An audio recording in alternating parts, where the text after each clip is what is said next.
niho yaboneye izuba ibyukira ikinihira bayihimpundu inkuru nziza itaha i Rwanda hose inzira kubanzwa nawe uzaje koma imbere aperiwe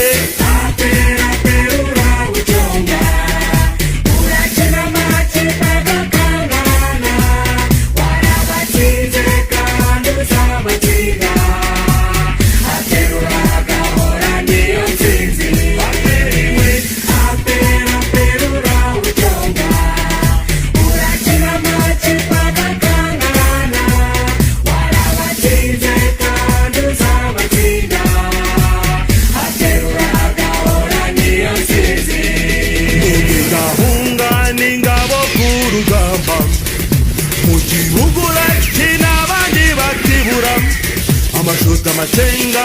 bihita imirabyo ibitego biturika inkuba zesa muge gahunga n'ingabo ku rugamba mu gihugu urati n'abandi bakibura amashuta amacenga bihita imirabyo ibitego biturika inkuba zesa aperiwe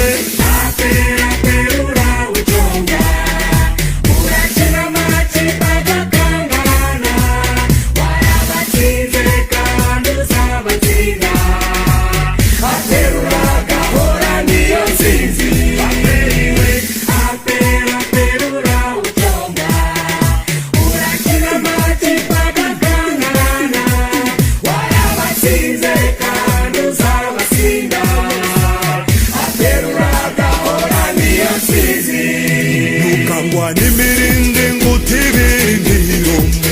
ukora n'imigabo usakara n'inkubito abutinze agenda bakwirahira akamakipe aragwira perirarenze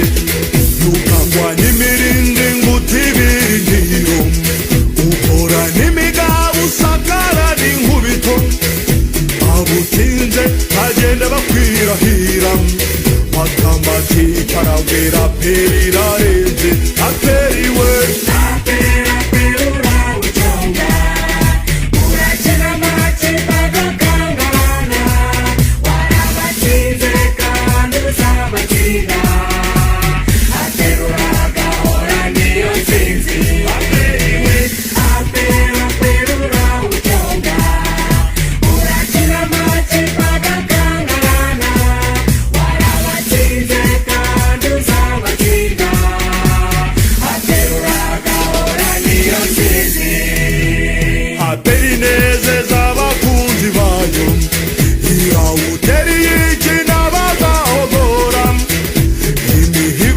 sheje kuvukivuka none amakipe y'isara kubaririza aperi nezeza abakunzi bayo irawuteriye iki n'abagahogora imihigo wesheje kuvukivuka none amakipe y'isara kubaririza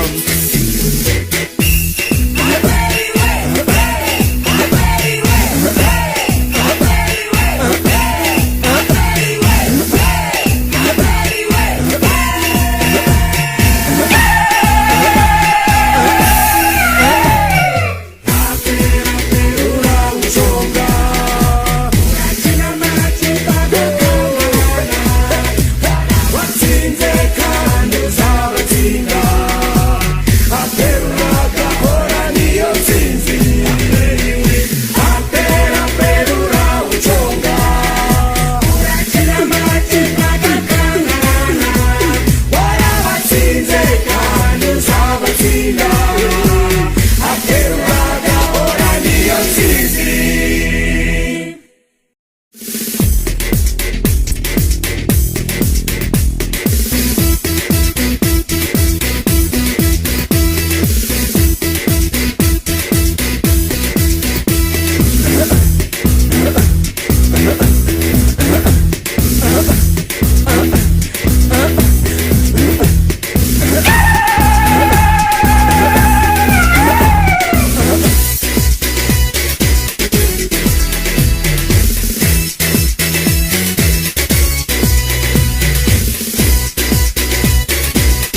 amacenga